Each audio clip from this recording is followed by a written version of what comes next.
కూటమి ప్రభుత్వం అధికారంలోకి వచ్చి 7 నెలలైనా పేదవారికి ఒరిగిందేమీ లేదని వైసీపీ నేత మాజీ మంత్రి గుడివాడ అమర్నాథ్ అన్నారు. విశాఖలో ఆయన మీడియా సమావేశం నిర్వహించి కూటమి ప్రభుత్వ పాలనపై ధ్వజమెత్తారు.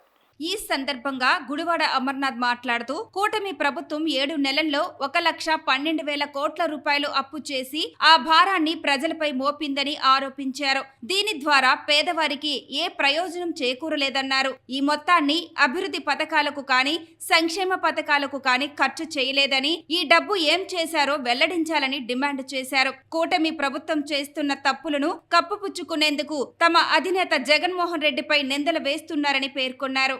స్కీమ్స్ కానీ మీరు రూపాయి కేటాయించకుండా డబ్బంతా ఏం చేస్తున్నట్టు తిరిగి జగన్మోహన్ రెడ్డి గారి మీద ఆరోపణలు చేయడం, ఇంకా జగన్మోహన్ రెడ్డి గారిని నిందించడం. 2024 వెళ్ళిపోయింది, 2025 వచ్చేసింది.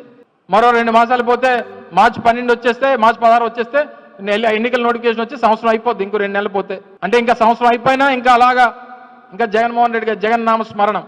మీరు చేయదలుచుకునేది ఏంటో, చెప్పదలుచుకునేది ఏంటో, ఈ ఉత్తరాంధ్ర ప్రాంతాన్ని చేయదలుచుకునేది ఏంటో, మీరు వచ్చిన తర్వాత సాధించింది ఏంటో అది చెప్పడం మానేసి ఇంకా జగన్మోహన్ రెడ్డి గారి మీద ఇంకా నోటుకొచ్చినట్టు చాలా విషయాలు మాట్లాడిన ఆ విషయాల జోలికి నేను వెళ్ళను. కానీ 7 నెలల్లో 1,12,000 కోట్ల రూపాయలు అప్పులు చేసి ఏ ఒక్క రూపాయి పేదవాడి సంక్షేమానికి ఖర్చు పెట్టకుండా ఇవ్వాల్సినటువంటి ప్రాజెక్టులకు కానీ లేదా చేయాల్సినటువంటి వెల్ఫేర్ స్కీమ్స్ కానీ మీరు రూపాయి కేటాయించకుండా డబ్బంతా ఏం చేస్తున్నట్టు తిరిగి జగన్మోహన్ రెడ్డి గారి మీద ఆరోపణలు చేయడం, ఇంకా జగన్మోహన్ రెడ్డి గారిని నిందించడం. 2024 వెళ్ళిపోయింది, 2025 వచ్చేసింది.